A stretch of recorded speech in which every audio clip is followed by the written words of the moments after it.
kesempatan kali ini bersama saya Andrea Stuti Suratman, kita akan membahas tentang building Muslim entrepreneur mindset. Rasulullah Shallallahu Alaihi Wasallam juga memiliki kisah tersendiri bagaimana menjadi seorang wirausaha. Kita tahu sendiri bahwa beliau sejak dari kecil di usia 6 tahun sudah menjadi yatim piatu, lalu di bawah asuhan kakeknya Abdul Muthalib, kemudian di usia 8 tahun setelah kakeknya meninggal, beliau lalu diasuh oleh pamannya Abu Thalib. Ya, pada masa kecilnya beliau sudah menjadi penggembala, ya. Kemudian di usia 12 tahun Rasulullah Shallallahu Alaihi Wasallam juga telah mulai melakukan perniagaan, ya, baik itu di Suriah atau Syam, ya, bahkan sampai ke lintas negara di usia 70 tahun, yaitu di negara-negara di Jordania, di Busra, Irak, Bahrain, dan Yaman. Nah, dari proses beliau sebagai pedagang ini ada beberapa hal yang beliau jaga, ya, bagaimana untuk membangun reputasinya. Beliau berupaya untuk menjaga janji yang diucapkan, ya, kemudian kejujuran. Selain itu juga beliau mencoba untuk atraktif sehingga menarik perhatian dari para pembelinya, dan tidak lupa dari janji yang tadi terucapkan lalu diberikan pula adanya keuntungan bagi para pembelinya, sehingga pembelinya begitu merasa puas, ya, akan selalu terngiang-ngiang dan selalu akan mencari atau akan senantiasa dengan senang hati bertransaksi dengan Rasulullah Shallallahu Alaihi Wasallam. Nah, Rasulullah juga memiliki beberapa karakter, ya, yang kita kenal.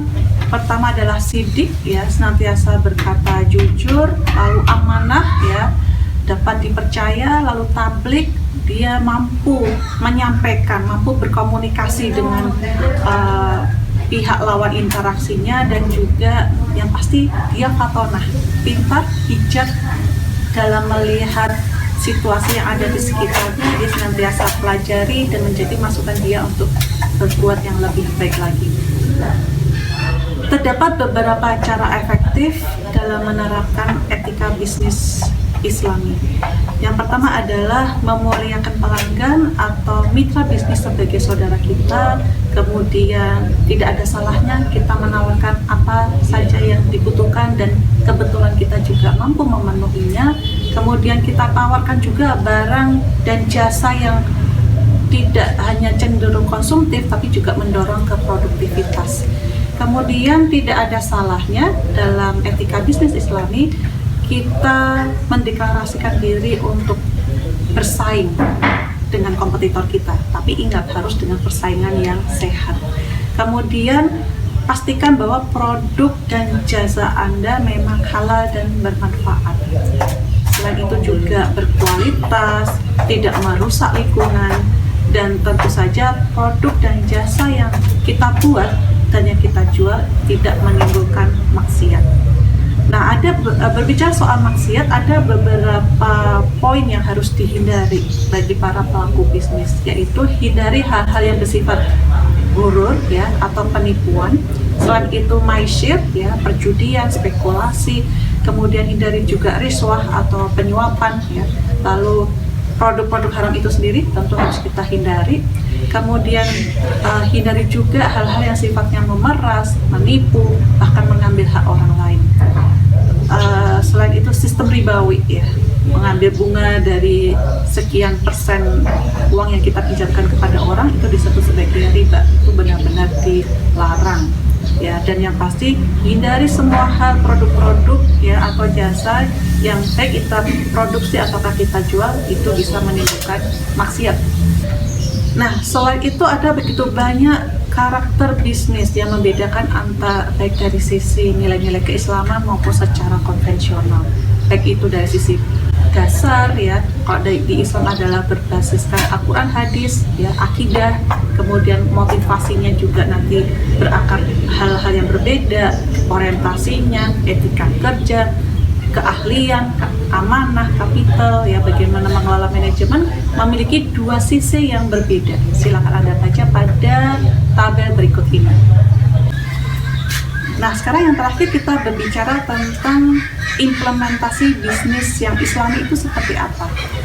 Karena Islam juga memiliki nilai-nilai yang sifatnya universal dan dapat diterima secara logika akal pikiran.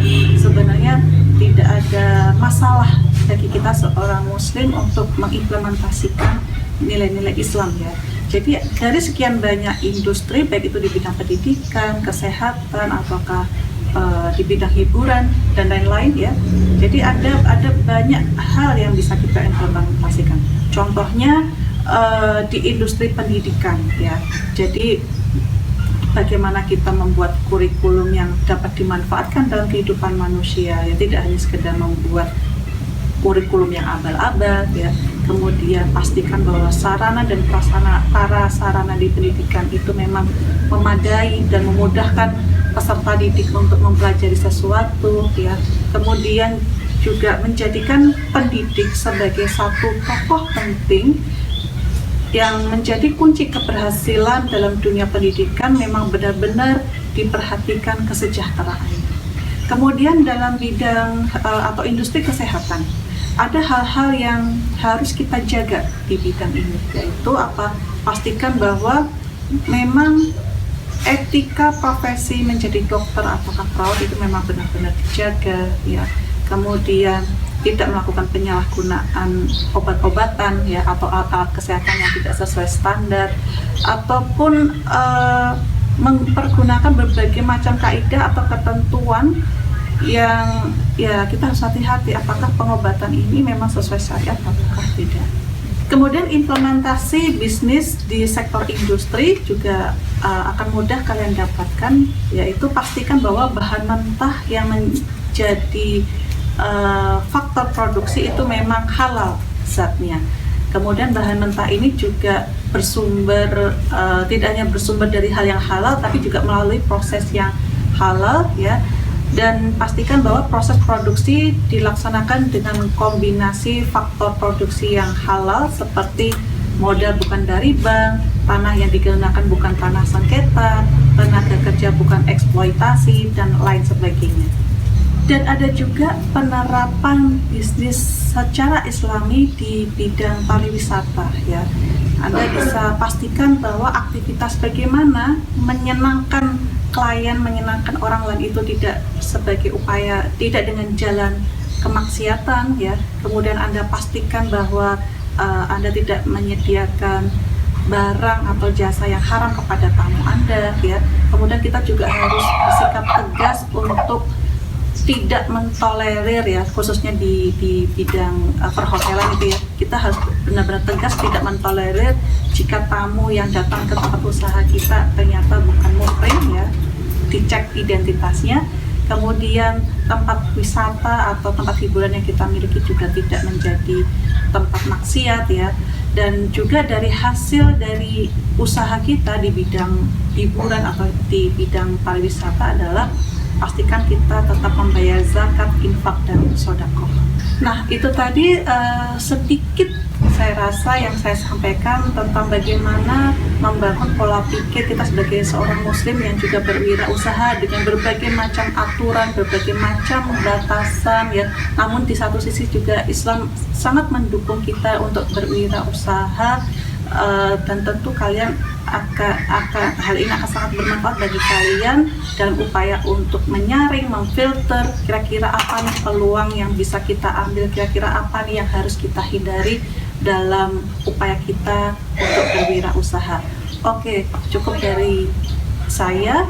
Stay hungry, stay foolish, selalu belajar apapun yang ada di sekitar kita. Saya tutup. Wassalamualaikum warahmatullahi wabarakatuh.